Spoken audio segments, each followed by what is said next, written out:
What's going on, guys? Got another comic book haul video for you. Picked up this first set of books at a local record shop, actually. It's called Matt Anthony's Record Shop. It's a local DJ on the NPR affiliate here in Louisville. And he's got his own record shop, which also has comic books in it. I was pleasantly surprised to find out. So I went in there a couple weeks ago for the first time and picked up a few books. These first few books are some Spawn books. This first one, you can see the price tag on it, it was $3. This is Spawn number 7. Interesting thing about this book is this is the first time that Todd McFarlane did not sign his cover that he did. He usually has his signature block says McFarlane in it. It's pretty distinct, and this one is the first Spawn book where he did not put his signature on it.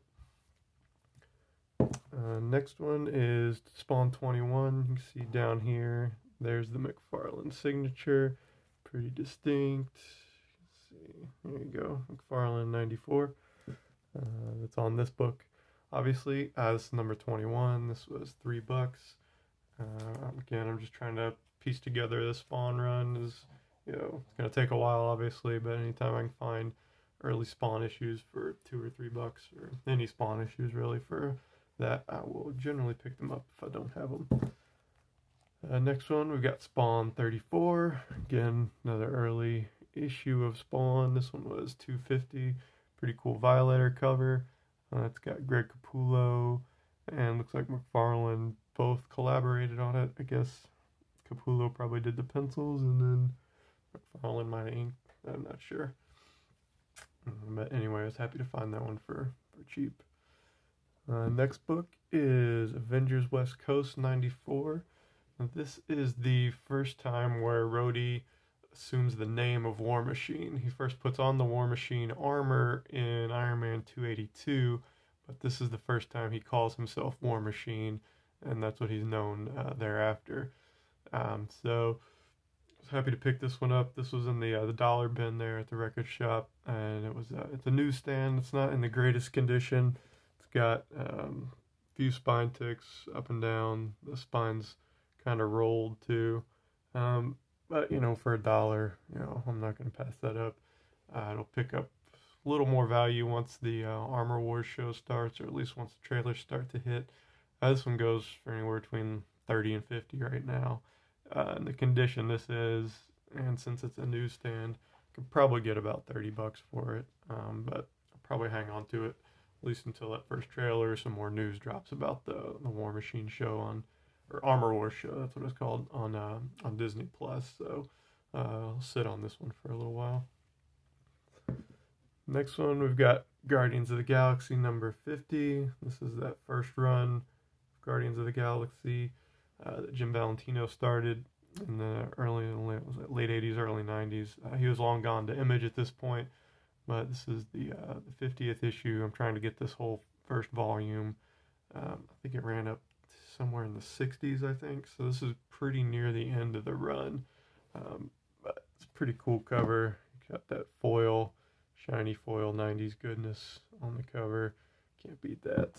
So for $1, we're going to pick that one up. Next one, we've got X Factor 52. This is a Rob Liefeld cover. On some X Factor. It's got Sabretooth and Archangel on there. Really cool cover. I like this one a lot. I've seen this a bunch of times but never picked it up. You can find this one in the cheap bins too. Again, this one was $1. It's a newsstand. It's not as beat up as some of the other copies I've come across. That's why I haven't picked it up until now. This is the best copy I've found. I've found some other copies that have had tears and rips in them, so I passed on those. But I just really like this cover. I like it when Liefeld does the X Factor. He did a couple covers for around this time. I think he did number 50 as well. I think McFarlane might have inked that one too. But I just really like his take on Sabretooth and Archangel here. He did not do the interior pencils, just the cover though. Next book is FF19. This is the first appearance of Anome. This is my second copy of this one. This one was $1.50. Anome is a daughter of a Wakandan engineer. Rumored to be appearing in, Black Panther 2 or some upcoming MCU movie. I don't know. This goes for about $20 right now. So I was picking up for $1.50 and hope to get something out of it. Last book from the record store. I was really happy to find this one. This is Wolverine number 4 from the 2010-2011 run. This is a Tron variant. Now, I really like the Mark Brooks Tron variants. He did Wolverine, Miss Marvel, or not Wolverine, this is Wolverine. He did Moon Knight, Captain America, Miles Morales, and Miss Marvel, and Ghost Rider, I think. This is another artist, not Mark Brooks. But these Tron variants are really cool. I like them a lot. This is the first one I've seen in the wild. I see them online all the time. They command a pretty high price, or the Mark Brooks ones do at least. Those are, $50, $60 if you're lucky. This one was $3, so I was really happy to find it. And this one goes for about 50 or 60 online too. So really happy to find this one. This is my first Tron variant. I'll try to collect as many of those as I find, if I can find them for a good price. Like I said, $3 for Tron variant, really good. Not the Mark Brooks stuff, but still pretty cool seeing Wolverine with his neon claws and Tron outfit busting somebody up. Got the cubes coming out instead of the blood, so it was pretty fun. These next books are from a shop in Cincinnati. I went up there a couple weeks ago too. Picked these up. I can't remember the name of the shop. This is Marvel's. This is number 3, I think. It is this. Yeah, Marvel's number 3. This is the first Alex Ross run from the early 90s. There was a 4-issue miniseries, really cool. Basically the first time Alex Ross came to comic consciousness, I guess. He did these really cool painted covers. He did the interiors as well. It's got a real cool painted look to him. Kind of this series is told from the perspective of a street photographer who takes pictures of all these iconic Marvel events like Death of Gwen Stacy, Galactus coming to Earth, and Silver Surfer here on the cover. Obviously, that's part of that story as well. So just really cool covers and beautiful Alex Ross artwork. One thing I picked up, that there's a hardcover book called Marvelocity that's got a lot of Alex Ross's Marvel work in there, and got kind of a history of his chronology, I guess, of his work at Marvel, and talks about this Marvel's run. It was really interesting. He was only like 21 years old or something ridiculous when he painted these and did these covers and books. So I thought that was really cool. So he's still a young man. Well, he's a little older than me, but I still consider myself young, but whatever. So he's in his early 50s, I guess, now, but still doing great covers. And this was just a beautiful miniseries that he did back when he was even a younger man. And then I picked up, that was $1. I picked up a copy of Starlight 1 and Starlight 1. This is the cover B. I showed this one off in the last video or 2 videos ago or something. I got both of these for $1 at that shop in Cincinnati as well. This is a 6-issue miniseries by Mark Millar. I read the first issue. It's really fun. Really interesting premise. I like it a lot. So I'm going to try to pick up this whole miniseries. And I think it was optioned. I don't think it's going to be on Netflix. I think it was part of the stuff that is not going to, Mark Millar's catalog that's not going to be on Netflix. But I think they're still going to do a movie about it. But again, these are all dollar books. This A cover picked up some steam a few months ago. Get $15-20 for it maybe now if you're lucky. But these are all over the dollar bin, so definitely check them out. It's a good read. And these last few books I picked up from Half Price Books in Cincinnati. Let's see, this one was $1, and the rest of these were either 50 cents or $1. So this first one's Hawk and Dove number 8. This is from the New 52 run that Rob Liefeld did. I think this was about 10-12 issues maybe. I've got most of these now. I've got 2 or 3 left to pick up, so I'm just trying to get this run together.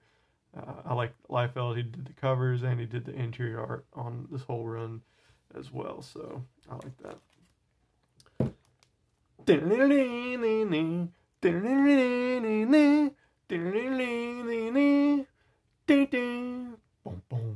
All right, got X-Men Adventures Season 1, Issue 10. Really nice Rogue and Pyro cover.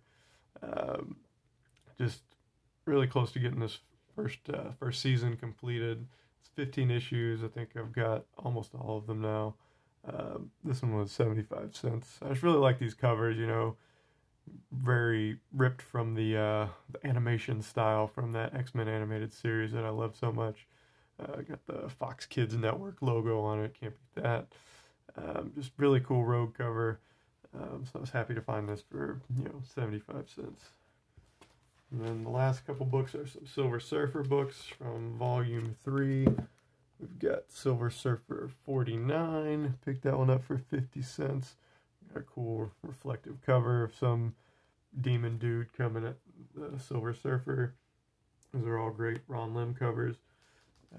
Got 53. Picked that one up for $1. Infinity Gauntlet crossover.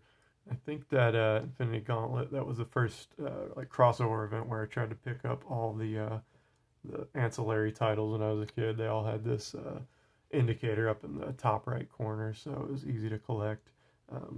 Silver Surfer and Adam Warlock featured prominently in that storyline, of course, so those are some of my favorite characters in Marvel. So I was started early, I guess, with the the Surfer and Warlock stuff. And beautiful Ron Lim cover here. And last book, I got 2 copies of Silver Surfer 48. I got the newsstand and the direct. These were both 50 cents each. So really cool cover there. It's Galactus holding Surfer in his hand. Just really cool cover. Ron Lim, again, doing great work here. This was in the lead up to the Infinity Gauntlet stuff with 48, 49, 50, and then a few issues after that, like the 53 I just showed, was Infinity Gauntlet. So, just really iconic run here. Beautiful covers. Happy to get the newsstand and the direct for 50 cents each. These books don't go for anything, but I'm just trying to fill out that Silver Surfer Volume 3 run. I'm not sure how far I want to go up to it, because after Ron Lim left, I don't really like the artwork too much, so to figure out when he left and probably stop there, because this first run, or this volume, went to, I think, like almost 150 issues, and he stopped somewhere around 70 or 80, I think, so I'll probably stop trying to fill out my run around then. But still got a ways to go, and just happy to pick these up. So that is it. Just a small haul for you guys this week. I hope you guys are doing well, and I will talk to you soon.